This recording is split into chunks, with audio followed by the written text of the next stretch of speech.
പ്ലാസ്റ്റിക്കുകൾ കൈകാര്യം ചെയ്യുന്നതിന് സേഫായിട്ടുള്ള ഒരു സാങ്കേതിക വിദ്യയും ഞങ്ങളുടെ ഇതുവരെയുള്ള ഒരു 18 വർഷമായിട്ട് മാലിന്യ നിർമ്മാർജ്ജനവുമായി ബന്ധപ്പെട്ട ഫെസിലിറ്റികൾ സന്ദർശിക്കുകയും അതിനകത്ത് പ്രവർത്തിക്കുകയും പണിയെടുക്കുകയൊക്കെ ചെയ്തിട്ടുണ്ട്. അങ്ങനെ സേഫായിട്ടുള്ളൊരു മാർഗം ഇല്ല. പൊതുവിൽ എല്ലാവരും പറയുമ്പോൾ പ്ലാസ്റ്റിക്കുകൾക്കെതിരായിട്ട് മൊത്തത്തിൽ പറയുമ്പോൾ അങ്ങനെ പ്ലാസ്റ്റിക്കുകൾക്കെതിരായിട്ട് നമുക്ക് നിലനിൽക്കാൻ പറ്റില്ല. കാരണം നമ്മുടെ ഒരുപാട് ആവശ്യങ്ങൾക്ക് നമുക്ക് പ്ലാസ്റ്റിക്കിൻ്റെ ആവശ്യമുണ്ട്. അപ്പോൾ വിവേകപൂർണ്ണമായിട്ട് ഈ വിഭവങ്ങളെ നമുക്ക് എങ്ങനെ ഉപയോഗിക്കാമെന്നുള്ളതാണ് നമ്മുടെ മുമ്പിലുള്ള വെല്ലുവിളി. അപ്പോൾ അതിനുള്ള സൊല്യൂഷൻ പ്ലാസ്റ്റിക്കുകൾ എന്ത് ചെയ്യാമെന്ന് ചോദിച്ചു കഴിഞ്ഞാൽ അതിനുള്ള സൊല്യൂഷൻ നമ്മൾ കുറച്ചുകൂടി ബുദ്ധി ഉപയോഗിക്കുക എന്നുള്ളത് മാത്രമേ ഉള്ളൂ. അതാണ് ഒന്നാമത്തെ കാര്യം. 2, ഈ പ്ലാസ്റ്റിക്കുകളൊക്കെ തന്നെ എന്ത് ചെയ്യാമെന്നുള്ളത് നമ്മൾ എല്ലായ്പ്പോഴും ചോദിക്കുന്നത് നമ്മളോട് തന്നെയാണ്, അല്ലെങ്കിൽ നമ്മുടെ മുനിസിപ്പാലിറ്റിയോടോ കോർപ്പറേഷനോടാണ് ചോദിക്കുന്നത്. നമ്മൾ ചോദിക്കേണ്ട ആളുകളോട് നമ്മളിത് ചോദിക്കുന്നില്ല. ചോദിക്കേണ്ട ആളുകൾ എന്ന് പറയുന്നത് ഇതെല്ലാം ഉണ്ടാക്കിവിടുന്ന ആളുകളാണ്. അപ്പോൾ അവർക്ക് ഇതിനകത്ത് യാതൊരു ഉത്തരവാദിത്വമില്ല. അവർ ഇൻഡസ്ട്രിയിൽ ഉണ്ടാക്കുന്ന ഒരു ഉൽപ്പന്നം, ഒരു വ്യവസായത്തിൽ ഉണ്ടായി വരുന്ന ഒരു ഉൽപ്പന്നം നമ്മുടെ വേസ്റ്റ് ഡമ്പിൽ അവസാനിക്കുമ്പോൾ അത് പെട്ടെന്ന് മുനിസിപ്പൽ വേസ്റ്റ് ആവുകയും അത് മുനിസിപ്പാലിറ്റിയുടെ ഉത്തരവാദിത്വമാവുകയും ചെയ്യുന്ന വിചിത്രമായ ഒരു രീതിയാണ് നമ്മുടെ നാട്ടിലുള്ളത്. മറ്റു പല രാജ്യങ്ങളിലും ഇതിന് പ്രത്യേകിച്ച് നിയമങ്ങളുണ്ട്. EPR ഒക്കെ ഉണ്ട്, എക്സ്റ്റൻഡ് പ്രൊഡ്യൂസർ റെസ്പോൺസിബിലിറ്റി ഒക്കെ ഉണ്ട്. അത് നമ്മുടെ നാട്ടിൽ ഇല്ല എന്നുള്ള ഒരു യാഥാർത്ഥ്യത്തിൽ നിന്നുകൊണ്ട് വേണം നമ്മൾ ഈ പ്രശ്നത്തിന് പരിഹരിക്കാനായിട്ട് ശ്രമിക്കേണ്ടത്. അപ്പോൾ ഒന്ന്, പ്ലാസ്റ്റിക്കുകൾ മുന്നോട്ട് വയ്ക്കുന്ന ഒരു ജീവിത രീതിയും ഒരു ജീവിത വീക്ഷണമുണ്ട്. അതാണ് നമ്മുടെ മുമ്പിലുള്ള ഏറ്റവും വലിയ വെല്ലുവിളി. പൊതുപ്രവർത്തകർ നിലയിൽ, ജനപ്രതിനിധികളുടെ നിലയിൽ നിങ്ങൾ നേരിടാൻ പോകുന്ന ഏറ്റവും വലിയ വെല്ലുവിളി ഇതിനൊരു സാങ്കേതിക വിദ്യ കൊണ്ടുവരുന്നതല്ല, എന്തും ഉപയോഗിച്ച് തോന്നിയതുപോലെ വലിച്ചെറിയാം എന്നുള്ള മനുഷ്യൻ്റെ ഒരു ആറ്റിറ്റ്യൂഡുണ്ട്.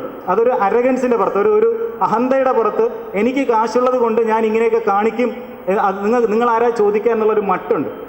അത് നമ്മൾ എങ്ങനെ നേരിടും എന്നുള്ളതാണ് നമ്മുടെ മുമ്പിലുള്ള. അത് നേരിടാൻ പറ്റുമെങ്കിൽ മാത്രമേ നമുക്ക് ഈ പ്രശ്നത്തിനെ പരിഹരിക്കാൻ പറ്റുള്ളൂ. ഉപയോഗിക്കുക, വലിച്ചെറിയുക, എൻ്റെ കയ്യിൽ കാശുള്ളതുകൊണ്ട് ഉപയോഗിച്ച് വലിച്ചെറിയുന്നു. അപ്പോൾ അത്തരത്തിലൊരു വേസ്റ്റ്ഫുൾ സൊസൈറ്റിയാണ് നമ്മൾ കൈകാര്യം ചെയ്യുന്നത്. അപ്പോൾ ഈ ആറ്റിറ്റ്യൂഡിനെയാണ്, അല്ലെങ്കിൽ ഈ പറഞ്ഞ ആളുകളുടെ ജീവിത വീക്ഷണത്തിനെയാണ് നമ്മൾ മാറ്റേണ്ടത്. അപ്പോൾ അത് മാറ്റണമെങ്കിൽ പേടിപ്പിച്ചത് കൊണ്ടോ നിയമം പറഞ്ഞത് കൊണ്ടോ ഒന്നും നടക്കുകയില്ല. പക്ഷെ അത് നടക്കുന്ന ഒരു ഏറ്റവും എളുപ്പമാർഗം എന്ന് പറയുന്നത് അവരുടെ കൂടെ നിന്നിട്ട് നമ്മുടെ ജീവിതത്തിൽ നമ്മളൊരു മാറ്റം വരുത്തിയിട്ട് ഒരു കോൺഫിഡൻസ് കൊടുക്കുകയാണെങ്കിൽ ശരി നമുക്ക് ഒരുമിച്ച് ചെയ്ത് നോക്കിയാലോ, പറഞ്ഞു കൊടുത്തത് കൊണ്ടോ തല്ലി കൊടുത്തത് കൊണ്ടോ നന്നാകണമെന്നില്ല. പക്ഷേ നമുക്ക് ഒരുമിച്ച് ഇതങ്ങ് ചെയ്യാം എന്നുള്ളൊരു തോന്നലുണ്ടാക്കിയാൽ ഒരു പക്ഷേ കുറച്ച് പേരെങ്കിലും മാറിയേക്കും. ഒരു 20% ആളുകൾ മാറിയാൽ മതി. ആ 20% ആളുകൾ തന്നെയാണ് നമ്മുടെ സമൂഹത്തിൽ ട്രെൻഡ് തീരുമാനിക്കുന്നത്. അത് ഫാഷൻ്റെ ആണെങ്കിലും ചിന്താധാരകളുടെ ആണെങ്കിലും ആ 20% ആളുകളുണ്ട്. അപ്പോൾ അത്തരത്തിലുള്ള 20% ആളുകളെ നമ്മുടെ ഓരോ വാർഡിലും നമുക്ക് കണ്ടുപിടിക്കാൻ പറ്റുമോ? ഓരോ പ്രതിനിധിയും അല്ലെങ്കിൽ ഓരോ പൊതുപ്രവർത്തകനും അവൻ്റെ ചുറ്റുമുള്ള മൊത്തം ജനങ്ങളുടെ 20% ആളുകളുടെ സ്വഭാവത്തിൽ ഒരു മാറ്റം വരുത്തുകയും അത് പ്രകടമായിട്ട് കാണിക്കാനും നമുക്ക് പറ്റുമെങ്കിൽ ഒരുപാട് ആൾക്കാർ നമ്മുടെ പുറകിൽ വരും. അപ്പോൾ ഈ പ്രശ്നത്തിനൊരു പരിഹാരമുണ്ട്. അപ്പോൾ അതുതന്നെയാണ് ആലപ്പുഴയിൽ ഈ പരിപാടി ഉദ്ഘാടനം ചെയ്ത് സംസാരിക്കുന്ന സമയത്ത് എല്ലാ നേതാക്കളും ആവർത്തിച്ച് പറഞ്ഞൊരു കാര്യം എന്ന് പറഞ്ഞാൽ ഇതൊരു ജനകീയ ഇടപെടലിലൂടെ മാത്രമേ നമുക്ക് സോൾവ് ചെയ്യാൻ പറ്റുള്ളൂ. സാങ്കേതിക വിദ്യയിലല്ല ഇതിൻ്റെ ഒരു സൊല്യൂഷൻ ഉള്ളതെന്നാണ്. ഇപ്പോൾ നമ്മൾ പൊതുവിൽ കാണുന്ന മാലിന്യങ്ങൾ നമ്മൾ പുറമെ റോഡിൽ കാണുന്നതല്ല ഇത് അവസാനിക്കുന്ന സ്ഥലത്ത് കാണുന്നത്. പുറമേ കാണുമ്പോൾ നമുക്ക് വലിയ കുഴപ്പമില്ല, നമുക്ക് കാലൊന്ന് അകത്തി വെച്ചൊന്ന് ചാടിയങ്ങ് പോയാൽ കുഴപ്പമില്ല നമുക്ക് തോന്നും. പക്ഷേ ജീവിതങ്ങൾ എത്ര തന്നെ വട്ടം ചാടിയാലും പോകാൻ പറ്റാത്ത രീതിയിലേക്ക് ഇത് പല സ്ഥലങ്ങളിൽ ചെന്ന് അവസാനിക്കുന്നുണ്ട്. അവരുടെ ഒരുപാട് ജീവിത പ്രവർത്തനങ്ങൾ, അവരുടെ കൃഷി, അവരുടെ വിദ്യാഭ്യാസം, അവരുടെ ആരോഗ്യമൊക്കെ തന്നെയും അതിന് വിലങ്ങുതടിയായിട്ട് നിൽക്കുന്ന ഒരവസ്ഥയിലേക്കാണ് ഈ പ്ലാസ്റ്റിക്കുകൾ ചെന്ന് അവസാനിക്കുന്നത്. അപ്പോൾ നമ്മൾ അതിനെക്കുറിച്ച് നമ്മൾ ഒന്നുകൂടി ബോധവാന്മാരാണ്. കാരണം ഇത് പ്ലാസ്റ്റിക് വളരെ ഉപരിപ്ലവമായിട്ട് സംസാരിക്കാതെ അതിന് പിറകിൽ ഒരു വലിയൊരു രാഷ്ട്രീയം, അതിന് പിറകിൽ വലിയൊരു പ്രശ്നമുണ്ട്. അത് ആഴത്തിൽ മനസ്സിലാക്കിയാൽ മാത്രമേ നമുക്ക് എന്തെങ്കിലും ഒരു ചെറിയൊരു കാര്യമെങ്കിലും അവിടെ ചെയ്യാൻ പറ്റുകയുള്ളൂ. നമ്മുടെ ലോകത്തിലെ വിഭവങ്ങളുടെ ഉപയോഗം മാത്രം നോക്കുക. നമ്മുടെയൊക്കെ വിചാരിച്ചാൽ നമ്മുടെ നാട്ടിൽ വളരെ കാര്യമായിട്ട് എല്ലാവർക്കും ഒരേപോലെ അവകാശങ്ങളൊക്കെ ഉണ്ടെന്നുള്ളതാണ്. പക്ഷേ ലോകത്തിൻ്റെ കണക്ക് സൂചിപ്പിക്കുന്നത് അവിടെ ഉള്ള മൊത്തം വിഭവങ്ങളുടെ 80% കൈകാര്യം ചെയ്യുന്നത് അതിസമ്പന്നരായിട്ടുള്ള 20% ആളുകളാണ്. അതായത് ഏറ്റവും കൂടുതൽ പണമുള്ള 20% ആളുകളാണ് മൊത്തം വിഭവങ്ങളുടെ 80% ഉപയോഗിക്കുന്നത്. അപ്പോൾ വേസ്റ്റ് ഉണ്ടാക്കുന്നത് അതുപോലെ തന്നെയാണ്. അതിദരിദ്രരായിട്ടുള്ള 20%-ന്റെ കയ്യിൽ മൊത്തം വിഭവത്തിൻ്റെ 1% ഇതൊരു ഗ്ലോബൽ കണക്കാണ്. പക്ഷേ ഈ അടുത്ത് ഞങ്ങൾ പൂനെ മുനിസിപ്പൽ കോർപ്പറേഷൻ ഏരിയയിൽ നടത്തിയ ഒരു പഠനത്തിൻ്റെ റിപ്പോർട്ട് പരിശോധിക്കുമ്പോഴേക്ക് ഇത് തന്നെയാണ് അവസ്ഥ. അവിടെ കോളനികളിൽ താമസിക്കുന്ന വളരെ പാവപ്പെട്ട ആളുകൾ ഉണ്ടാക്കുന്ന ആകെ മാലിന്യങ്ങൾ എന്ന് പറയുന്നത് വലിയവർ താമസിക്കുന്ന കോളനികളിൽ ഉണ്ടാകുന്നതിനേക്കാളും വളരെ കുറവാണ്. പക്ഷേ നമ്മുടെ എല്ലാ പ്രവർത്തനങ്ങളും നമ്മൾ കേന്ദ്രീകരിക്കുന്ന എളുപ്പം എന്താണ്? നമ്മൾ കുറച്ച് പാവപ്പെട്ട വീടുകളിലെ വീട്ടമ്മമാരാണെങ്കിൽ ബോധവൽക്കരണ പരിപാടികൾക്ക്, ക്ലാസ്സുകൾക്ക് വന്നിരിക്കുക, അല്ലെങ്കിൽ നമ്മൾ കോളനികളിൽ ചെന്നിട്ടാണ് നിങ്ങൾ മാലിന്യത്തിൻ്റെ അളവ് കുറയ്ക്കണം, നിങ്ങൾ സെഗ്രിഗേറ്റ് ചെയ്യണം നമ്മൾ പറയുക. പക്ഷേ ഇതിലൊന്നും പെടാതെ ഒരു വിഭാഗം മാറി നിൽപ്പുണ്ട്. അത് നമ്മുടെ മുമ്പിൽ ഒരു വലിയ വെല്ലുവിളിയാണ്. അവർ കാണിക്കുന്ന പല കാര്യങ്ങളുമാണ് നമ്മുടെ സമൂഹം ഏറ്റുപിടിക്കാൻ ശ്രമിക്കുന്നതും അത് തന്നെയാണ് നമ്മുടെ മുമ്പിൽ വലിയ മാലിന്യ കൂമ്പാരങ്ങളായിട്ട് വരുന്നത്. പ്ലാസ്റ്റിക്കുകളെ കുറിച്ചാണ് നമ്മൾ പൊതുവിൽ പ്ലാസ്റ്റിക് എന്നൊരൊറ്റ വാക്കാണ് പറയുന്നത്. അത് പ്ലാസ്റ്റിക് എന്ന് പറഞ്ഞ ഒരു ഉൽപ്പന്നമല്ല. ഇപ്പം നിങ്ങൾ എവിടെ പോയി നോക്കിക്കഴിഞ്ഞാൽ നമ്മുടെ ചെരുപ്പ്, നമ്മളിട്ടിരിക്കുന്ന ചെരുപ്പ് അത് പോളിയൂറത്തിൻ ആയിരിക്കാം, PVC ആയിരിക്കാം. നമ്മൾ ഉപയോഗിക്കുന്ന എന്താണ് വസ്ത്രം പോളിയസ്റ്റർ, അതൊരു പോളിമറാണ്. അപ്പോൾ അത്തരത്തിൽ നമ്മുടെ ജീവിതത്തിൻ്റെ സകല മേഖലകളിലും എന്തിന് കുഞ്ഞിന് പാല് കൊടുക്കുന്ന ബോട്ടിൽ നമ്മൾ വളരെ സേഫ് എന്ന് വളരെ സുരക്ഷിതമെന്ന് കരുതിയിട്ട് കണ്ണാടി പോലത്തെ പ്ലാസ്റ്റിക് ബോട്ടിൽ നമ്മൾ പാല് കൊടുക്കുന്നുണ്ട്. അത് പോളികാർബണേറ്റ് ആണ്. അതിനകത്ത് ബിസ്ഫിനോൾ എ എന്ന് പറഞ്ഞൊരു രാസവസ്തുവുണ്ട്. കുഞ്ഞിൻ്റെ വൈറ്റമിൻ C അകത്തേക്ക് ആക്കുന്നതിൻ്റെ 3 മടങ്ങ് ബിസ്ഫിനോൾ എ ആ കുഞ്ഞിൻ്റെ വളർച്ചയുടെ ഘട്ടത്തിൽ കുഞ്ഞിൻ്റെ ശരീരത്തിനകത്തേക്ക് പോകും. അത് കുഞ്ഞിനുണ്ടാക്കുന്ന ജീവിതകാലം മുഴുവൻ നീണ്ടു നിൽക്കുന്ന ആരോഗ്യ പ്രശ്നങ്ങളെക്കുറിച്ച് നമുക്ക് ആർക്കും അറിഞ്ഞുകൂടാ, നമുക്കാരും പറഞ്ഞു തന്നിട്ടില്ല. അപ്പോൾ അത്തരത്തിൽ നമ്മുടെ ആരോഗ്യത്തെ ബാധിക്കുന്ന ഒരുപാട് പ്രശ്നങ്ങളുണ്ട്. നമ്മൾ ചൂടുവെള്ളം നമ്മൾ കുട്ടികൾക്ക് പ്ലാസ്റ്റിക് കുപ്പിയിലാണ് നമ്മൾ കൊടുത്തുവിടുന്നത്. ആഹാര സാധനങ്ങൾ, പ്രത്യേകിച്ച് എണ്ണ കലർന്ന ആഹാര സാധനങ്ങൾ കുട്ടിക്ക് ഭക്ഷണം കൊടുത്തുവിടുന്നത് പ്ലാസ്റ്റിക് ടിഫിൻ ബോക്സിലാണ്. നമുക്ക് ഇവിടങ്ങളിലൊക്കെ നമുക്ക് ചെറിയ മാറ്റം വരുത്താൻ പറ്റും. ടെഫ്ലോൺ കോട്ടഡ് ആയിട്ടുള്ള പാത്രങ്ങളിലാണ് നമ്മൾ വീട്ടിൽ കുക്ക് ചെയ്യുന്നത്. ക്യാൻസർ വരാൻ വേറെ കാരണം നമ്മൾ നോക്കേണ്ട ആവശ്യമില്ല. പക്ഷേ നമ്മളെ പറഞ്ഞു പഠിപ്പിച്ചിരിക്കുന്നത് ഇതാണ് ഏറ്റവും ശരിയായിട്ടുള്ള മാർഗം എന്നുള്ളതാണ്. അപ്പം ഇത്തരത്തിൽ ജീവിത രീതിയിൽ ചില മാറ്റങ്ങൾ വരണമെങ്കിൽ ഈ ബോധം ആളുകൾക്ക് ഉണ്ടാക്കി കൊടുക്കണം. ആളുകൾക്ക് പറഞ്ഞു കൊടുക്കേണ്ടി വരും. അത് പറഞ്ഞു കൊടുക്കാൻ ഇന്ന് ആളില്ല. കാരണം TV-യിലും പത്രങ്ങളിലൊക്കെ തന്നെ ഇത് പറഞ്ഞു കൊടുക്കാനുള്ള സ്പേസ് ഇല്ല. കാരണം അവർക്ക് മറ്റു പല താല്പര്യങ്ങളാണ്. അപ്പോൾ പൊതുപ്രവർത്തകർക്ക് മാത്രമേ ഒരു പക്ഷേ ഇങ്ങനെയുള്ള ചില കാര്യങ്ങളിൽ ഇത് ചെയ്യുന്നത് ശരിയല്ല, നമുക്കിതിൽ നിന്ന് മാറി നടക്കാൻ പറ്റുമോ, ഒരു കല്യാണത്തിന് നമുക്ക് ഡിസ്പോസിബിൾ കപ്പും പ്ലേറ്റും വേണ്ടെന്ന് വെച്ചാൽ അതിന് എന്തുമാത്രം വേസ്റ്റ് നമുക്ക് ഒഴിവാക്കാൻ പറ്റും. അപ്പോൾ അത്തരത്തിൽ പലതരത്തിലുള്ള പ്ലാസ്റ്റിക്കുകളുണ്ട്. ചിലത് നമ്മൾ ഉപയോഗിക്കേണ്ടി വരും, ചിലത് നമ്മൾ ഉപയോഗിക്കാതെ മാറി നിൽക്കേണ്ടി വരും. പൊതുവിൽ നമ്മുടെയൊക്കെ ഒരു ധാരണ എന്ന് പറഞ്ഞാൽ ഇത്തരത്തിൽ കുറേ സിമ്പിൾസ് കണ്ടു കഴിഞ്ഞാൽ പ്ലാസ്റ്റിക് റീസൈക്ലിംഗ് നടക്കുന്നുവെന്നോ അല്ലെങ്കിൽ ഇത് റീസൈക്കിൾ ചെയ്യപ്പെടുമെന്നൊക്കെയാണ്. ഇതൊരു അബദ്ധ ധാരണയാണ്. ഇത് വെറും ഒരു ജാട മാത്രമാണ്. ഏതൊരു പ്ലാസ്റ്റിക് ഉൽപ്പന്നത്തിൽ ഇങ്ങനെ ഒരു അടയാളം ഉണ്ടാകും. പക്ഷേ ഈ അടയാളം അർത്ഥമാക്കുന്നത് നിങ്ങൾക്കിത് കമ്പോസ് ചെയ്ത് റീസൈക്കിൾ ചെയ്ത് മാറ്റാൻ പറ്റുമെന്നുള്ളതല്ല. അത് വെറുതെ വെച്ചിട്ടുണ്ട്. കാരണം ഒരു പെറ്റ് ബോട്ടിൽ, ഇപ്പോൾ ഇവിടെ ഇരിക്കുന്ന ഒരു പെറ്റ് ബോട്ടിൽ എടുത്തു കഴിഞ്ഞാൽ ഈ പെറ്റ് ബോട്ടിൽ PET എന്ന് പറയുന്ന കോഡ് നമ്പർ 1 മാത്രമല്ല ഉള്ളത്. അതിനകത്ത് അടപ്പ് LDP ആണ്. അതിൻ്റെ ഉപയോഗിച്ചിരിക്കുന്ന സ്ലിപ്പ്, അതിനകത്ത് ഒട്ടിച്ചിരിക്കുന്ന സ്റ്റിക്കർ LDP ആണ്. അതിലോട്ട് പ്രിന്റ് ചെയ്തിരിക്കുന്ന മഷി PVC ആണ്. ഏറ്റവും അപകടം പിടിച്ച പ്ലാസ്റ്റിക്കാണ്. മനുഷ്യനെ അറിയുന്നതിൽ ഏറ്റവും അപകടം പിടിച്ച പ്ലാസ്റ്റിക് എന്ന് പറയുന്നത് PVC ആണ്. അത് ഉൽപ്പാദന സമയത്തും ഉപയോഗിക്കുന്ന സമയത്തും അത് ഡിസ്പോസ് ചെയ്യുന്ന സമയത്ത് അത് കത്തിക്കുകയോ ചൂടാക്കുകയൊക്കെ ചെയ്യുമ്പോഴും മാരകമായിട്ടുള്ള രാസവിഷങ്ങളാണ് ഉണ്ടാകുന്നത്. അപ്പോൾ അത്തരത്തിൽ അപകടം പിടിച്ച PVC ഫ്ലെക്സ് ആയിക്കോട്ടെ, നമ്മൾ പൈപ്പ് വെള്ളം കുടിവെള്ളത്തിന് ഉപയോഗിക്കുന്ന പൈപ്പുകളായിക്കോട്ടെ, അതൊക്കെ തന്നെയും അത്തരത്തിലുള്ള പ്ലാസ്റ്റിക്കാണ്. അപ്പോൾ ഇതൊന്നും റീസൈക്ലിംഗ് എന്ന് പറയുന്ന അത്ര എളുപ്പമുള്ള കാര്യമല്ല. കാരണം ഒരു പ്ലാസ്റ്റിക് ഉൽപ്പന്നവും വളരെ ശുദ്ധമായ അളവിലല്ല ഉള്ളത്. ഏതൊരു ഉൽപ്പന്നം, ഇപ്പോൾ ഈ ഇരിക്കുന്ന PVC കസേര എടുത്ത് നോക്കുകയാണെങ്കിൽ അതിനകത്ത് 70% PVC ഉള്ളൂ. ബാക്കി 30% സാധനങ്ങൾ മറ്റ് മെറ്റീരിയൽസ് ആണ്. ഘനലോഹങ്ങളുണ്ട്, കളറിംഗ് ഏജൻസ് ഉണ്ട്. അപ്പോൾ ഇതൊക്കെ നമ്മളെടുത്ത് എങ്ങനെയാണ് റീസൈക്കിൾ ചെയ്യുക? ഇന്ന് നമ്മൾ ലോകത്തിൽ 3-ാം സ്ഥാനത്താണ്, പ്ലാസ്റ്റിക് ഉപയോഗിക്കുന്നതിൽ 3-ാം സ്ഥാനത്താണ് നമ്മളുള്ളത്. പ്രതിവർഷം ഒരാൾ 12 കിലോ പ്ലാസ്റ്റിക്കുകൾ നമ്മൾ ഉപയോഗിക്കുന്നുണ്ട്. 40,000 കോടി രൂപയുടെ ബിസിനസ്സാണ് ഇന്ത്യയിലെ പ്ലാസ്റ്റിക്കുകൾ. 55,000 യൂണിറ്റുകളിലായിട്ട്, പ്രൊഡക്ഷൻ യൂണിറ്റുകളിലായിട്ടാണ് ഇതിൻ്റെ ഉൽപ്പാദന പ്രക്രിയ നടക്കുന്നത്. 40 ലക്ഷം ടൺ പ്ലാസ്റ്റിക്കാണ് നമ്മൾ ഒരു വർഷം ഇന്ത്യയിൽ ഉപയോഗിക്കുന്നത്. ഈ ഉൽപ്പാദിപ്പിക്കപ്പെടുന്ന പ്ലാസ്റ്റിക്കുകളുടെ മൂലപദാർത്ഥം, അതിന് അസംസ്കൃത വസ്തു മുഴുവനും കൈകാര്യം ചെയ്യുന്നത് ഒറ്റ കമ്പനിയാണ്, റിലയൻസ് ആണ്. അപ്പോൾ നമുക്ക് മനസ്സിലായി ഇതിൻ്റെ പൊളിറ്റിക്സ് എവിടെയാണെന്നുള്ളത്. അപ്പോൾ എന്തുകൊണ്ട് പ്ലാസ്റ്റിക് നിരോധനം പ്രാവർത്തികമാകുന്നില്ല എന്ന് വെച്ച് കഴിഞ്ഞാൽ ഇത് തന്നെയാണ് അതിൻ്റെ കാരണം. പെട്രോളിയം കമ്പനിയാണ് നമ്മുടെ രാജ്യത്തിൻ്റെ ഭാവി നിർണ്ണയിക്കുന്ന തീരുമാനങ്ങൾ എടുക്കുന്നത്. അപ്പോൾ അപ്പോൾ നമുക്ക് പ്ലാസ്റ്റിക്കിനെതിരെ പോരാടാനായിട്ട് ഒരു റീസൺ എന്ന് പറയുന്നത് ഇത്തരത്തിലുള്ള കുത്തകൾക്കെതിരായിട്ട് ഒരു നിലപാടെടുക്കുക എന്ന് പറയുന്നതും വളരെ പ്രധാനപ്പെട്ടതാണ്.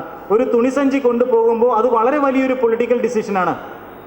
300% സബ്സിഡി അവൈലബിൾ ആക്കിയിട്ടുള്ള, അത് കുൽസിത മാർഗങ്ങളിലൂടെ സർക്കാരിൽ നിന്ന് 300% സബ്സിഡി തട്ടിയെടുത്തിട്ടുള്ള അംബാനിയോടൊപ്പമല്ല, മറിച്ച് ഒരു കുഞ്ഞിനെ വിദ്യാഭ്യാസം ചെയ്യിപ്പിക്കാൻ വേണ്ടിയിട്ട് തയ്യൽ മെഷീൻ ചവിട്ടി കറക്കി തുണിസഞ്ചി ഉണ്ടാക്കുന്ന ഒരു സ്ത്രീയോടൊപ്പമാണ് ഞാൻ എന്നുള്ളൊരു നിലപാട് പ്രഖ്യാപിക്കലാണത്.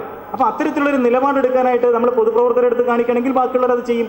അപ്പോഴത് ഫാഷനായിട്ട് മാറുകയും ചെയ്യും. അപ്പോൾ ഇത്തരത്തിൽ നമ്മൾ നോക്കുകയാണെങ്കിൽ മൊത്തം പ്ലാസ്റ്റിക്, നമ്മൾ ഉപയോഗിക്കുന്ന പ്ലാസ്റ്റിക്കിൻ്റെ 50% ഒറ്റ പ്രാവശ്യം ഉപയോഗിച്ച് വലിച്ചെറിയുന്ന പ്ലാസ്റ്റിക്കാണ്. നമുക്കത് അഫോർഡ് ചെയ്യാൻ പറ്റുമോ? ഇത് മുഴുവനും പെട്രോളിയം ഉൽപ്പന്നങ്ങളാണ്. ഇതാണ് നമ്മുടെ മുനിസിപ്പാലിറ്റിയും കോർപ്പറേഷനും കൈകാര്യം ചെയ്യേണ്ടി വരുന്നത്. ഇത് മുഴുവൻ നമ്മൾ തന്നെ വാങ്ങിച്ച് വലിച്ചെറിഞ്ഞിട്ട് നമ്മൾ കോർപ്പറേഷനെ കുറ്റപ്പെടുത്തുകയാണ്, അല്ലെങ്കിൽ പഞ്ചായത്തുകളെ കുറ്റപ്പെടുത്തുകയാണ്. കേരളത്തിലെ കണക്ക് നോക്കുകയാണെങ്കിൽ ഒരു വർഷം അല്ലെങ്കിൽ ഒരു മാസം ഒരു കുടുംബം ഏതാണ്ട് 47 ക്യാരി ബാഗുകളാണ് പുറത്തേക്ക് വലിച്ചെറിയുന്നത്. ഒരു കുടുംബം 47 ക്യാരി ബാഗ്. 70 ലക്ഷം കുടുംബങ്ങളുണ്ട് കേരളത്തിൽ. ഒരു വർഷം അങ്ങനെ ക്യാരി ബാഗുകളും ഈ സാധനങ്ങൾ പാക്ക് ചെയ്ത് വരുന്ന ചെറിയ പ്ലാസ്റ്റിക് കവറും, അരിയും പയറും വരുന്ന ചെറിയ പ്ലാസ്റ്റിക് കവറുകളും, ഈ 2 സാധനം മാത്രം നോക്കിക്കഴിഞ്ഞാൽ ഒരു വർഷം കേരളത്തിൻ്റെ തെരുവുകളിലേക്ക് വരുന്ന ഏതാണ്ട് 50,000 ടൺ പ്ലാസ്റ്റിക് അത് മാത്രം വരും. ഒറ്റ പ്രാവശ്യം ഉപയോഗിച്ച് വലിച്ചെറിയും. ഇത് ആവശ്യമുള്ളതാണ്. ഇതില്ലെങ്കിൽ നമുക്ക് ജീവിക്കാൻ പറ്റില്ലേ? അപ്പോൾ ഇതിനൊരു മാറ്റം വരുത്തുന്ന ഇത്തരത്തിലുള്ള ഒരു അറിവിൻ്റെ അടിസ്ഥാനത്തിൽ നമുക്ക് ആളുകളോട് സംസാരിച്ച് മാറ്റിയെടുക്കാൻ പറ്റുള്ളൂ. അപ്പോൾ ഇത്രമാത്രം വേസ്റ്റാണ് നമ്മുടെ നാട്ടിലേക്ക് വരുന്നത്. ഇത് നമ്മൾ എന്ത് ചെയ്യും? കത്തിച്ച് കളയും. കത്തിച്ച കുഴപ്പമൊന്നുമില്ലല്ലോ എന്നാണ് നമ്മൾ പറയുന്നത്. അത് ചെറിയ അളവിൽ കത്തിച്ച കുഴപ്പമില്ല, ചൂട് കുറവായിരുന്നാൽ കൂടുതലായിരുന്ന കുഴപ്പമില്ല എന്ന് പറയും. പക്ഷേ കത്തിച്ചാൽ എന്തുണ്ടാകുന്ന വെച്ച് കഴിഞ്ഞാൽ 200ഓളം രാസവിഷങ്ങളാണ് അതിൽ നിന്ന് പുറത്തേക്ക്. ഇത് നമുക്ക് അറിഞ്ഞുകൂടാ. നമ്മൾ വീട്ടിലെ മുറ്റത്തിട്ട് കത്തിക്കുകയാണ്. നമ്മുടെ കുഞ്ഞുങ്ങളെയും വരാനിരിക്കുന്ന തലമുറകളെയും പ്രത്യേകിച്ച് സ്ത്രീകളെയും കുഞ്ഞുങ്ങളെയും വളരെ അധികം ജീവിതകാലം നീണ്ടു നിൽക്കുന്ന ആരോഗ്യ പ്രശ്നങ്ങൾ ഉണ്ടാക്കുന്ന ഒരുപാട് രാസവസ്തുക്കൾ, അത് വെറും ഡയോക്സിനും ഫ്യൂറാനും മാത്രമല്ല, അതിനേക്കാളും കുഴപ്പം പിടിച്ച ഒരുപാട് സാധനങ്ങൾ അതിൽ നിന്ന് പുറത്തേക്ക് വരുന്നുണ്ട്. അപ്പോൾ ഇത് നമ്മൾ എങ്ങനെയാണ് ആളുകളോട് പറഞ്ഞ് മനസ്സിലാക്കി? അപ്പോൾ ഇത് സൊല്യൂഷൻ എന്ന് പറയുന്നത് നമ്മളൊന്ന് ഇതിൻ്റെ അളവ് കുറയ്ക്കണം. നമുക്കൊരു മെറ്റീരിയൽ യൂസ് പോളിസി വേണം. ഒരു മെറ്റീരിയൽ യൂസ് പോളിസി ഉണ്ടാകുന്നത് ജനങ്ങളുമായിട്ട് സംസാരിച്ച് സംവദിച്ച് ഒരു ചർച്ചയിലൂടെ മാത്രമേ ഉണ്ടായി വരുള്ളൂ. അതല്ലാതെ പെട്ടെന്ന് ഒരു ദിവസം ക്യാബിനറ്റ് തീരുമാനിച്ചിട്ട് ഫ്ലെക്സ് ബാനർ നിരോധിക്കുന്ന പറഞ്ഞ പോലെ ഒരു തീരുമാനമല്ല. അത് വെറുതെ ആളുകളെ പറ്റിക്കാൻ വേണ്ടി മാത്രമാണ്. അപ്പോൾ ഇതിനകത്ത് ഇത്തരത്തിലുള്ള ഈ പൊതുപ്രവർത്തകർ ജനങ്ങളോട് സംസാരിച്ചിട്ട് നമുക്കൊരു മെറ്റീരിയൽ യൂസ് പോളിസി, നമ്മുടെ നാട്ടിൽ നടക്കുന്ന പരിപാടികളിൽ നമ്മൾ ഫ്ലെക്സ് ബാനർ ഉപയോഗിക്കുന്നത് നേരത്തെ എടുത്ത തീരുമാനമാണ്. നമ്മുടെ പരിപാടികളിൽ നമ്മൾ ഡിസ്പോസിബിൾ കപ്പും പ്ലേറ്റ്, ഒരു കല്യാണത്തിനായിക്കോട്ടെ അങ്ങനെ ഒരു സാധനം നമ്മൾ ഉപയോഗിക്കില്ല. ഒരു ക്യാരി ബാഗ് നമ്മൾ വില കൊടുത്ത് വാങ്ങിക്കില്ല. നമ്മുടെ കയ്യിലുള്ള ഒരു ക്യാരി ബാഗ് നമ്മൾ ചിലപ്പോൾ 1-2 പ്രാവശ്യം നമ്മൾ ഉപയോഗിച്ചിരിക്കും. ഒരു കല്യാണത്തിന് പോകുമ്പോൾ ഒരു പൊതുപ്രവർത്തകൻ അല്ലെങ്കിൽ ഒരു ജനപ്രതിനിധി ഒരു കല്യാണത്തിൽ വീട്ടിൽ ചെല്ലുമ്പോൾ അവർ സ്നേഹപൂർവ്വം ഭക്ഷണം എടുത്ത് ഡിസ്പോസിബിൾ പ്ലേറ്റിൽ തരുമ്പോൾ എനിക്കിതിൽ വേണ്ട, നിങ്ങളെ വീട്ടിൽ തന്നെയുള്ള അടുക്കളയിൽ നിന്ന് ഒരു പാത്രം എടുത്തിട്ട് അതിനകത്ത് തന്നാൽ ഞാൻ കഴിക്കാമെന്ന് സ്നേഹപൂർവ്വം പറയുമ്പോൾ അത് 3 പ്രാവശ്യം പറയുമ്പോഴേക്കും അത് വലിയൊരു മാറ്റം ഉണ്ടാക്കും. ആദ്യം മെമ്പർ വരും, ആ മെമ്പറിന് നമ്മൾ ഇതിൽ തരുന്നില്ല എന്ന് പറയുകയും പിന്നെ അത് മൊത്തത്തിൽ മാറ്റാൻ അവർ തയ്യാറാവുകയും ചെയ്യും. അപ്പോൾ അത്തരത്തിലുള്ള ചെറിയ സ്നേഹപൂർവ്വമായിട്ടുള്ള ഇടപെടലുകൾ, അതാണ് ഈ പറയുന്ന വരുന്ന ഒരു 8 മാസത്തിനകത്ത് നമുക്ക് ചെയ്ത് ഉണ്ടാക്കിയെടുക്കേണ്ട ഒരു ഇംപ്രഷൻ. അപ്പോൾ ഇതിൽ സോഴ്സ് അഗ്രിഗേഷനാണ്. നമ്മൾ മുഴുവനും കാണുന്നത് മൊത്തം മാലിന്യത്തിൻ്റെ 75% ജൈവ മാലിന്യങ്ങളാണ്. അപ്പോൾ ഉറവിടത്തിൽ തരംതിരിച്ചാൽ തന്നെ മൊത്തം പ്രശ്നത്തിൻ്റെ 70% സോൾവ് ചെയ്തു. ജൈവമാലിന്യങ്ങൾ കൈകാര്യം ചെയ്യുന്നത് എങ്ങനെയെന്നുള്ളതിനെ കുറിച്ച് ഇവിടെ ക്ലാസ്സുകൾ കഴിഞ്ഞു. വളരെ എളുപ്പമാണ്. അത് റോക്കറ്റ് സയൻസ് ഒന്നുമല്ല, സ്ഥലമില്ലാത്തവർക്ക് പോലും ചെയ്യാൻ പറ്റുന്ന ഒരു കാര്യമാണ്. അജൈവ മാലിന്യങ്ങളിൽ പ്ലാസ്റ്റിക്കുകൾ 4% ഉള്ളൂ. ഈ 4% പ്ലാസ്റ്റിക്കിനെ നമ്മൾ 75% ജൈവ മാലിന്യങ്ങളോടെ മിക്സ് ചെയ്തിട്ടാണ് നമ്മൾ പ്രോബ്ലം ഉണ്ടാക്കിയിട്ടുള്ളത്. അപ്പോൾ ഈ 4% വരുന്ന ഈ പ്ലാസ്റ്റിക്കുകളെ നമുക്ക് വേർതിരിച്ച് ഒരു 3-4 സഞ്ചികളിലായിട്ട് നമുക്ക് വീടുകളിൽ തന്നെ സൂക്ഷിച്ചുകൂടെ, കഴുകി സൂക്ഷിച്ചുകൂടെ? ഇപ്പം തിരുവനന്തപുരം കോർപ്പറേഷനിൽ ഇപ്പോൾ പ്രത്യേകിച്ച് നെടുങ്കാട് വാർഡിൽ കാലാകാലങ്ങളായിട്ട് എല്ലാ മാലിന്യങ്ങളും കൊണ്ടിരുന്ന പഴയ ബാങ്ക് ഇരുന്ന സ്ഥലത്ത് അവിടെയാണ് എല്ലാ വേസ്റ്റും കൊണ്ടിടുന്നത്. ആ സ്ഥലം ഇന്ന് മുഴുവൻ ക്ലീൻ ചെയ്തിട്ട് അവിടെ ഒരു നിർമ്മലൊരു യൂണിറ്റ് വെച്ചിട്ടുണ്ട്. അപ്പോൾ അവിടെ നമുക്ക് പ്ലാസ്റ്റിക് എടുക്കാനുള്ളൊരു സംവിധാനമുണ്ട്. പക്ഷേ നമ്മൾ മറന്നു പോകുന്ന ഒരു കാര്യം, അവർ എടുക്കാനായിട്ടൊരു മനുഷ്യനാണ് അവിടെ ഇരിക്കുന്നത്, ഒരു പെൺകുട്ടിയാണ് അവിടെ ഇരിക്കുന്നത്. നമ്മൾ വീട്ടിൽ നിന്ന് ഈ വേസ്റ്റ് കഴുകാതെ അതേപോലെ നാറ്റമുള്ള സാധനമായിട്ട് കൊണ്ടുപോകാനായിട്ട് ആരും അനുവദിക്കരുത്. കൊണ്ടുപോകുന്ന ആളുകളുണ്ട്, അത്തരത്തിലുള്ള സ്വഭാവമുള്ള ആളുകളുണ്ട്. അത് പറയേണ്ട ഒരു കാര്യം, ഇത് വൃത്തിയായിട്ടാണെങ്കിൽ മാത്രം അവിടെ കൊണ്ടുപോകാൻ പറ്റില്ല, അത് തരംതിരിച്ച് വൃത്തിയാക്കി അവിടെ കൊണ്ട് ചെല്ലേണ്ടത് ഒരു ആവശ്യമാണ്. അപ്പോൾ അത്തരത്തിൽ സ്വഭാവത്തിലൊരു മാറ്റം ഉണ്ടാക്കിയെടുക്കാനായിട്ട് നമ്മുടെ വീടിനടുത്തുള്ള 5 പേരെ കൊണ്ട് ചെയ്യിപ്പിക്കാൻ പറ്റുമെങ്കിൽ അത് വളരെ വലിയൊരു കാര്യമാണ്. ഇന്ന് ഇവിടെയുള്ള മൊത്തം പ്രവർത്തകരുടെ എണ്ണത്തിനെ കുറിച്ച് പറയുന്നുണ്ടായിരുന്നു. നമ്മൾ ഓരോരുത്തരും 10 വീടുകളിൽ നമുക്ക് ഇൻഫ്ലുവൻസ് ചെയ്യാൻ പറ്റുമെങ്കിൽ അതുണ്ടാക്കുന്ന അതിൻ്റെ വ്യാപ്തിയെക്കുറിച്ച് ആലോചിക്കണം. അപ്പോൾ ഒരുപാട് മാർഗ്ഗങ്ങളുണ്ട്. നമുക്ക് സാങ്കേതിക വിദ്യകളിൽ നമുക്ക് ഇതിനകത്ത് ഇപ്പോൾ ചെയ്യാൻ പറ്റുന്ന ഒരു കാര്യം റിസോഴ്സ് റിക്കവറി സെൻ്ററുകൾ തുടങ്ങുക എന്നുള്ളതാണ്. ഈ റിസോഴ്സ് റിക്കവറി സെൻ്റർ തുടങ്ങാനായിട്ട് നമ്മുടെ നാട്ടിൽ പലപ്പോഴും ശ്രമിച്ചിട്ട് പരാജയപ്പെട്ടിട്ടുള്ളതാണ്. അതിനുള്ള റീസൺ എല്ലാവർക്കും ഇതിലൊരു പേടിയാണ്.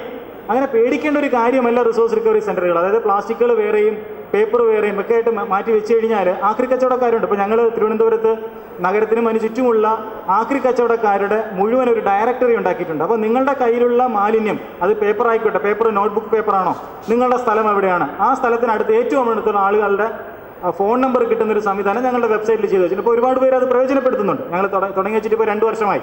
ഒരുപാട് പേര് പ്രയോജനപ്പെടുത്തുന്നുണ്ട്. ആക്രി കച്ചവടക്കാരെ കണ്ടുപിടിച്ചിട്ട് അവർക്ക് കൊടുക്കാം. അത് അവരെ സംബന്ധിച്ച് അവർക്കൊരു വരുമാനം ഉണ്ടാകും.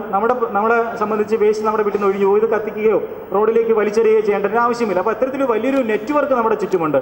അത് പ്രയോജനപ്പെടുത്താനായിട്ട് അവരെയും കൂടി മനുഷ്യരായിട്ട് പരിഗണിക്കാനായിട്ട്, ഈ ആക്രി പെറുക്കുന്നവരെയും അതിൻ്റെ കച്ചവടം ചെയ്യുന്ന ആളുകളെയും മനുഷ്യരായിട്ട് പരിഗണിച്ചുകൊണ്ട് നമ്മുടെ പരിപാടികളുമായിട്ട് നമുക്ക് അവരെ സഹകരിപ്പിക്കാൻ പറ്റുമെങ്കിൽ അത് തന്നെ വളരെ വലിയൊരു പ്രവർത്തനമായിട്ട് വരും. കാരണം ഞാൻ എൻ്റെ ഒരു 18 വർഷത്തെ വേസ്റ്റുമായി ബന്ധപ്പെട്ടുള്ള യാത്രകൾ, ഇന്ത്യക്കകത്തും പുറത്തും ഒരുപാട് യാത്രയൊക്കെ ചെയ്തിട്ടുള്ള ഞാൻ കണ്ടിട്ടുള്ള ഏറ്റവും വലിയ പരിസ്ഥിതി പ്രവർത്തകൻ ഈ റോഡിൽ നടന്ന ആക്രി പെറുക്കുന്നവരാണ്. കാരണം അവർ ഓരോ വർഷവും സേവ് ചെയ്യുന്ന എനർജിയും അവർ ഓരോ വർഷം സേവ് ചെയ്യുന്ന മെറ്റീരിയലും വളരെ വലുതാണ്.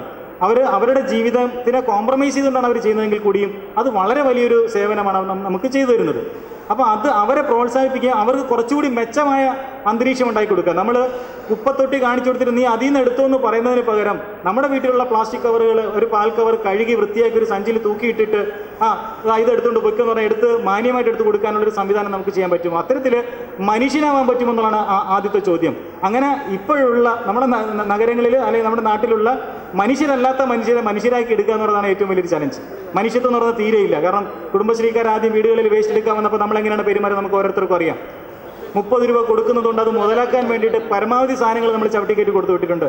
ഒരു ദിവസം അരമണിക്കൂർ താമസിക്കുന്ന സമയത്ത് അവരോട് തട്ടിക്കയറിയിട്ടുള്ള ആളുകളുണ്ട്. അപ്പോൾ നമുക്ക് മനുഷ്യത്വം എന്ന് പറഞ്ഞ സാധനമൊന്നുമില്ല, നമുക്ക് ഈ പുറംപൂച്ച് മാത്രമേ ഉള്ളൂ. അപ്പോൾ അത് തിരിച്ചു കൊണ്ടുവരണമെങ്കിൽ സാമൂഹ്യമായ ഇടപെടൽ വേണ്ടി വരും. അങ്ങനെ ചെയ്യുന്നത് മോശമാണ് എന്നുള്ളത് 4 പേരിൽ നിന്ന് പറയുമ്പോൾ മാത്രമേ ആളുകൾ നിർത്തുള്ളൂ. അല്ലെങ്കിൽ അങ്ങനെ ആരെങ്കിലും ചെയ്യുമ്പോൾ ചിലപ്പോൾ ഒന്ന് കണ്ണുരുട്ടി കാണിക്കേണ്ടി വരും. നിങ്ങൾ ഈ കാണിക്കുന്ന ഇപ്പോൾ നെടുങ്കാട് വാർഡിലാണെങ്കിൽ ഈ സംവിധാനമുണ്ട്. അതിനടുത്ത് നമ്മളെ പൊതുപ്രവർത്തകർ 2-3 പേര് നിൽക്കുകയും ഈ കൊണ്ടുവരുന്ന കവറൊക്കെ ഒന്ന് നോക്കിയിട്ട് എടാ ഇത് ശരിയല്ല നീ തിരിച്ചു കൊണ്ടുപോയിട്ട് വൃത്തിയാക്കി കൊണ്ടുപോകാമെന്ന് 3 പ്രാവശ്യം പറയുമ്പോൾ അതിനകത്ത് സാമൂഹികമായ ഇടപെടലാണ്. ആ ഇടപെടലിൽ മാത്രമേ നമുക്ക് ഈ പ്രശ്നങ്ങളെ പരിഹരിക്കാൻ പറ്റുള്ളൂ. കഴിഞ്ഞ ഇടതുപക്ഷ സർക്കാർ മുന്നോട്ട് വെച്ച് ഒരുപക്ഷെ ഇന്ത്യയിൽ തന്നെ ആദ്യമായിട്ട് ഗ്രാമസഭകളിൽ തുടങ്ങി സംസ്ഥാന തലം വരെ പൊതുജനങ്ങളുമായിട്ട് സംവദിച്ച് ആദ്യമായി മാലിന്യ സംസ്കരണത്തിന് ഒരു പോളിസി ഉണ്ടാക്കിയ സംസ്ഥാനം കേരളമാണ്. മാലിന്യമുക്ത കേരളം ഒരു ഡോക്യുമെൻ്റ് ഇപ്പോഴും വെബ്സൈറ്റിലൊക്കെ ലഭ്യമാണ്. അത് നടപ്പിലാക്കാതിരിക്കാനാണ് ഈ വന്ന സർക്കാർ ശ്രമിച്ചുകൊണ്ടിരുന്നതും അത് അവർ ഏതാണ്ട് ഭാഗികമായിട്ട് വിജയിച്ചു എന്ന് പറഞ്ഞു. പക്ഷേ എങ്കിലും ആ എതിർപ്പുകളെ മറികടന്ന് ഒരുപാട് പഞ്ചായത്തിൽ ഒരുപാട് കാര്യങ്ങൾ ചെയ്തിട്ടുണ്ട്. അതിലെ പാഠങ്ങൾ മുഴുവനും ഇപ്പോൾ സിക്കിം ഗവൺമെൻറ് പ്രയോജനപ്പെടുത്തിക്കൊണ്ടിരിക്കുകയാണ്. ഇപ്പോൾ തമിഴ്നാട് ഗവൺമെൻറ്റിലെ ഡയറക്ടറേറ്റ് ഓഫ് ടൗൺ പഞ്ചായത്ത് അത് പ്രയോജനപ്പെടുത്തിക്കൊണ്ടിരിക്കുകയാണ്. അപ്പോൾ അവരവിടെ ഇത്തരത്തിലുള്ള സംവിധാനങ്ങൾ നമ്മളിവിടെ പ്ലാൻ ചെയ്ത് നടപ്പിലാക്കാൻ പണവും ആളുകളെ ഉണ്ടാക്കി വെച്ചൊരു സാധനം ഇപ്പോൾ അവരവിടെ പ്രയോജനപ്പെടുത്തുന്നുണ്ട്. നമുക്ക് തിരിച്ച് അത് റിവൈവ് ചെയ്തെടുക്കേണ്ട ഒരു ആവശ്യമുണ്ട്. കാരണം നമ്മൾ തുടങ്ങി വെച്ചൊരു പരിപാടിയാണ്, ഇടയ്ക്ക് വെച്ച് മുടങ്ങിപ്പോയി. അത് ഇപ്പോൾ എടുത്തൊരു തീരുമാനത്തിനനുസരിച്ച് നമ്മളത് ജനകീയമായിട്ട് നടപ്പിലാക്കാൻ തീരുമാനിക്കുകയാണെങ്കിൽ തന്നെ നമ്മുടെ പ്രശ്നങ്ങൾ ഒഴിവാക്കാൻ പറ്റും. അപ്പോൾ ഇതൊരു വേസ്റ്റ് മാനേജ്മെൻറ്റ് ഫെസിലിറ്റി ആയിട്ട് നിങ്ങൾക്ക് തോന്നുന്നുണ്ടോ? അതൊരു റിസോഴ്സ് റിക്കവറി സെൻ്ററാണ്. മുഴുവൻ പ്ലാസ്റ്റിക്കുകൾ വേർതിരിച്ച് അലുമിനിയം വേർതിരിച്ചൊക്കെ വെച്ചിട്ടുണ്ട്. ഇത് സിക്കിമിൽ ചെയ്തുകൊണ്ടിരിക്കുന്ന ഒരു കാര്യമാണ്. ഒരു വലിയൊരു ടൂറിസ്റ്റ് ഏരിയയിൽ അവർ ചെയ്തുകൊണ്ടിരിക്കുന്ന കാര്യമാണ്. ഇത്തരത്തിൽ മാറ്റി വെക്കുമ്പോൾ തന്നെ അതിനൊരു വിപണി സ്വയം ഉണ്ടാവുകയാണ്. നമ്മൾ വിപണി അന്വേഷിച്ച് നടക്കണം. നമ്മളിങ്ങനെ വേർതിരിച്ച് വെച്ച് കഴിഞ്ഞാൽ 2-3 മാസം കഴിയുമ്പോൾ ആളുകൾ ഇത് അന്വേഷിച്ച് വരും. ഇത് ഒരുപാട് പേർക്ക് തൊഴിൽ സാധ്യത ഉണ്ടാക്കി കൊടുക്കുന്ന ഒരു പ്രവർത്തനമാണ്. അത് മാത്രവുമല്ല നമ്മുടെ ചുറ്റുവിട്ട് നമ്മൾ കത്തിച്ച് നമ്മുടെ ആരോഗ്യ പ്രശ്നങ്ങൾ ഉണ്ടാക്കുന്നതിൽ നമുക്ക് ഒഴിവാക്കാൻ പറ്റും. നമുക്കൊരു പക്ഷേ വേണ്ടി വരുന്ന സാങ്കേതിക വിദ്യ എന്ന് പറയുന്നത് മാലിന്യങ്ങളെ ഈ അഴുക്ക് പിടിച്ച പ്ലാസ്റ്റിക്കുകളൊക്കെ തന്നെ ഒന്ന് കഴുകിയെടുക്കുന്നതിനുള്ളൊരു റോട്ടറി സീവോ അല്ലെങ്കിൽ ഇതിനൊന്ന് കംപ്രസ് ചെയ്യുന്നതിനുള്ളൊരു ബെയിലിംഗ് മെഷീനൊക്കെയാണ് നമുക്ക് സാങ്കേതിക വിദ്യകളായിട്ട് വേണ്ടി വരുന്നത്. അതല്ലാതെ റീസൈക്ലിംഗ് ഫാക്ടറി നമ്മൾ തുടങ്ങേണ്ട ആവശ്യമില്ല. കാരണം തൊട്ടടുത്ത് തമിഴ്നാട്ടിൽ ഒരുപാട് ഫാക്ടറികൾ പ്രവർത്തിക്കുന്നുണ്ട്.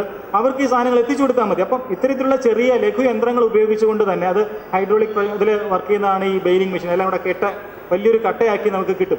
നമ്മുടെ പ്ലാസ്റ്റിക് റീസൈക്ലിങ്ങിനെ കുറിച്ച് പറയുമ്പോൾ 40%-40%-ത്തിലും താഴെയാണ് നമ്മുടെ പ്ലാസ്റ്റിക് റീസൈക്ലിംഗ് നടക്കുന്നത്.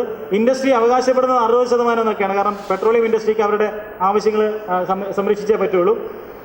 കേരളത്തിലെ 15%-ത്തിൽ താഴെയാണ് പ്ലാസ്റ്റിക് റീസൈക്ലിംഗ് നടക്കുന്നത്. അപ്പോൾ അതൊന്നും നമുക്ക് മെച്ചപ്പെടുത്താൻ പറ്റുമോ? ആ റീസൈക്ലിംഗ് റേറ്റ് മെച്ചപ്പെടുത്തണമെങ്കിൽ ഇന്ന് പൊതുവഴിയിൽ ഉപേക്ഷിക്കപ്പെടുന്ന സാധനങ്ങൾ ശേഖരിച്ച് സൂക്ഷിച്ച് നമുക്ക് എത്തിക്കാൻ പറ്റുമെങ്കിൽ നമുക്ക് ഇതിനകത്തൊരു മാറ്റം കൊണ്ടുവരാൻ പറ്റും. മാത്രമല്ല കോംപ്ലക്സ് ആയിട്ടുള്ള ഒരുപാട് പ്ലാസ്റ്റിക് മെറ്റീരിയൽസ് വരുന്നുണ്ട്. ഇപ്പോൾ ഉദാഹരണത്തിന് ലേസ്, കുർക്കുറെ തുടങ്ങിയ സാധനങ്ങൾ വരുന്നത് മൾട്ടി ലെയർ പ്ലാസ്റ്റിക്കുകളാണ്. അലുമിനിയം ഫോയിൽ ചേർന്നിട്ടുള്ള പ്ലാസ്റ്റിക്കാണ്. അത് റീസൈക്കിൾ ചെയ്യാൻ പറ്റില്ല. അപ്പോൾ റീസൈക്കിൾ ചെയ്യാൻ പറ്റാത്ത പ്ലാസ്റ്റിക്കുകൾ തിരിച്ച് നമുക്ക് അങ്ങോട്ട് കത്തെഴുതിയാൽ എന്താണ്? 50 പ്ലാസ്റ്റിക് കവറുകൾ ശേഖരിച്ച് വെച്ചിട്ട് ടൈഗർ ബിസ്ക്കറ്റ്സിനോ അല്ലെങ്കിൽ ഈ പറഞ്ഞ ഏതെങ്കിലും കമ്പനിക്ക് ഒരു കത്തെഴുതുക. ഇത് നിങ്ങൾ തിരിച്ചെടുക്കണം. ഇത് പല സ്ഥലങ്ങളിലും ചെയ്തു തുടങ്ങിയിട്ടുണ്ട്. ഇപ്പോൾ സിക്കിമിലൊക്കെ കുട്ടികളെ കൊണ്ട് ഇത് കത്തുകൾ എഴുതി തുടങ്ങിയിട്ടുണ്ട്. അപ്പോൾ നമ്മൾ നമ്മുടെ മാത്രം ഉത്തരവാദിത്തം നമ്മുടെ ഭാഗം ചെയ്യുകയും അവർ ചെയ്യേണ്ട കാര്യം അവരെ ഓർമ്മിപ്പിക്കുകയും വേണം. ഇതൊരു വിപണിയുടെ ഒരു തന്ത്രമായിട്ട് തന്നെ നമ്മളിത് ചെയ്യുകയും വേണം. ഇതുപോലെ ഒരുപാട് ഉൽപ്പന്നങ്ങൾ നമുക്ക് ഉണ്ടാക്കാൻ പറ്റും. അത് പകരം വയ്ക്കാനുള്ള ഒരുപാട് ഉൽപ്പന്നങ്ങൾ. ഞങ്ങൾക്ക് കോവളത്ത് സീറോ വേസ്റ്റ് സെൻ്റർ എന്ന് പറഞ്ഞൊരു സ്ഥാപനമുണ്ട്. അവിടെ ഇത്തരത്തിലുള്ള ഒരുപാട് ഉൽപ്പന്നങ്ങൾക്ക് സ്ത്രീകൾക്ക് പരിശീലനം നൽകുന്നുണ്ട്. ഉണ്ടാക്കുന്ന ഉൽപ്പന്നങ്ങൾ നല്ലൊരു വിപണിയുണ്ട്. ആ വിപണി കണ്ടെത്തുന്നതിന് ഞങ്ങൾ സഹായിക്കുന്നുണ്ട്. ഇതൊക്കെ തന്നെ കൂളായിട്ടുള്ള ഒരുപാട് ഉൽപ്പന്നങ്ങൾ, ഡിമാൻഡുള്ള സാധനങ്ങൾ നമുക്ക് ഉണ്ടാക്കുന്നത്. നമ്മുടെ നാടിൻ്റെ ഒരു പ്രത്യേകത വെച്ചാൽ ഇത്തരത്തിലുള്ള കഴിവുള്ള ഒരുപാട് ആളുകളുണ്ട്, മെറ്റീരിയൽസ് ഉണ്ട്. അത് കൈത ആയിക്കോട്ടെ, വാഴനാരായിക്കോട്ടെ, കുളവാഴ ആയിക്കോട്ടെ, കടലാസ് ആയിക്കോട്ടെ, മുള ആയിക്കോട്ടെ, ചിരട്ട ആയിക്കോട്ടെ, നമുക്ക് ഒരുപാട് സാധനങ്ങളുണ്ട്. അത് ഉപയോഗിക്കാൻ അറിയുന്ന ആളുകളുണ്ട്. അപ്പോൾ അത്തരത്തിലുള്ള ഉൽപ്പന്നങ്ങൾക്ക് നമുക്കൊരു പ്രോത്സാഹനം, നമ്മൾ ഓരോരുത്തരും വിചാരിച്ച ഒരു പ്രോത്സാഹനം കൊടുക്കുകയാണെങ്കിൽ തന്നെ അതുമായി ബന്ധപ്പെട്ട് ജീവിക്കുന്ന ഒരുപാട് പേരുടെ ജീവിതത്തിലൊരു മാറ്റം ഉണ്ടാകും. അത് നമ്മുടെ പ്ലാസ്റ്റിക്കുമായിട്ട് ബന്ധപ്പെട്ടിട്ടുള്ള നമുക്ക് ഇന്ന് സോൾവ് ചെയ്യാൻ പറ്റാത്ത ഒരുപാട് ഇഷ്യൂസിൽ മാറ്റം ഉണ്ടാക്കും. അപ്പോൾ ഇതുമായിട്ടുള്ള ബന്ധപ്പെട്ടിട്ടുള്ള കൂടുതൽ ചർച്ചകൾക്ക് അല്ലെങ്കിൽ ചോദ്യങ്ങൾക്ക് ഈ പരിപാടി കഴിഞ്ഞതിന് ശേഷമോ എപ്പോഴെങ്കിലും നേരിട്ട് ബന്ധപ്പെടാം, അല്ലെങ്കിൽ ഇതിൻ്റെ സംഘാടകർ വഴി ബന്ധപ്പെടാമെന്നാണ്. വളരെയധികം നന്ദി.